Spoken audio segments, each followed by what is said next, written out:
গ্রামে লোডশেডিং নাই, যেটা হয় আমাদের পল্লী বিদ্যুতের লাইনগুলো অনেক লম্বা লম্বা। তেলের কোনো সংকট কখনোই হয় নাই, এখনও হবে না, কখনোই হবে না। তুমি এখান থেকে বেরিয়ে গেলে তুমি বাঁচবে না মরে বলতে পারবা না, আপনাদের কি বলতে পারবে কিনা? সেটা তো আলাদা বিষয়। না না, এটাও আলাদা এটার বিষয় না। সাথে এটা তো মিলে না। Please please listen to me.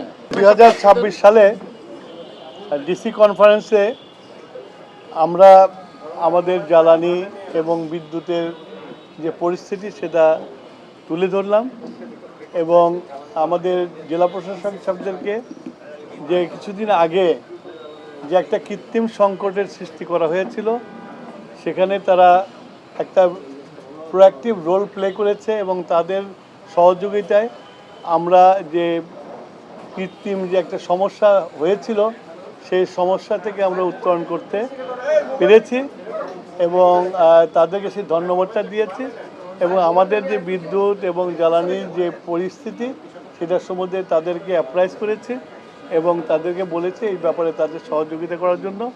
আর একটা জিনিস তাদেরকে বলেছি, অতি দ্রুত আমাদের যে সোলার যে আমাদের প্ল্যান আছে 5000 মেগাওয়াট মিনিমাম করার জন্য এই 5 বছরে, সেটা ডিসি সাহেবদের প্রত্যেকটা অফিসে এবং জেলার প্রত্যেকটা অফিসের রুফটপে এইটা লাগানোর জন্য বলা হয়েছে এবং আমাদের ক্যাবিনেট ডিভিশন থেকেও ডিসিদেরকে যা অর্থ দরকার অর্থের যোগান দিয়েছে এবং তাদেরকে অতি দ্রুত 2 মাস 3 মাসের মধ্যে এটাকে শেষ করার জন্য তাদেরকে অনুরোধ করেছি এবং তারা সেটা সেই কাজটা হাতে নিলে আমাদের বিদ্যুতের অনেক সাশ্রয় হবে। এখন লোডশেডিং একটা সাময়িক ব্যাপার ছিল, যেহেতু এটা মেশিন, সেই সময়টাতে 2টো মেশিন নষ্ট হয়ে গিয়েছিল।